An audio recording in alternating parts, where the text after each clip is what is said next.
बिस्मिल्लाहिर्रहमानिर्रहीम। अस्सलाम वालेकुम। मैं सर टीचर आपको खुश आमदीद कहती हूँ। आइए उर्दू सीखें और दूसरों को सिखाएं।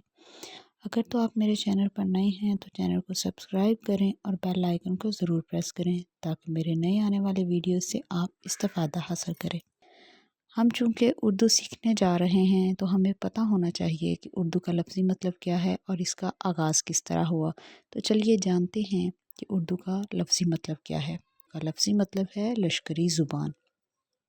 अब उर्दू को लश्करी ज़ुबान क्यों कहा गया? जैसा कि हम जानते हैं कि बरसगीर में मुख्तलिफ़ अक़वाम आबाद थी, हर एक की अपनी अलग बोली थी।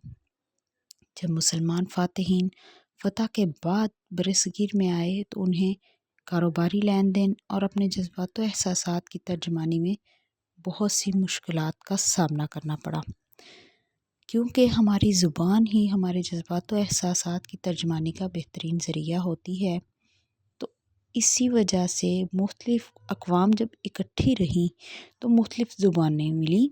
जब मुख्तलिफ़ ज़ुबानें मिली तो एक नई ज़ुबान तश्कील पाई जिसे लश्करी ज़ुबान का नाम दिया गया, और इससे कारोबारी लेन देन और अपने जज्बात व एहसासात की तर्जमानी, एक दूसरे की बात समझने को बहुत ही आसानी हुई।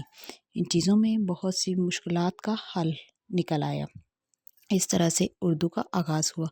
चूँकि ये मुख्तलिफ़ ज़ुबानों से मिल के बनी है इसलिए इसे लश्करी ज़ुबान कहा गया है।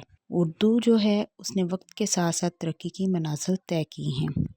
उर्दू अपने अंदर ये सलाहियत आज भी रखती है कि वो मुख्तलिफ़ ज़बानों को अपने अंदर मदगम कर सके। उर्दू को मुख्तलिफ़ अदवार में मुख्तलिफ़ नामों से जाना गया है, जैसे कि रेख्ता, लश्करी ज़ुबान, उर्दू मोहल्ला, खड़ी बोली, हिंदुई और उर्दू वगैरह।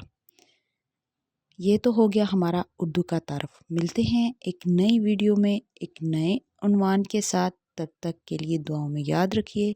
अल्लाह आपको और मुझे कामयाबियों से नवाजे। अल्लाह हाफ़िज़।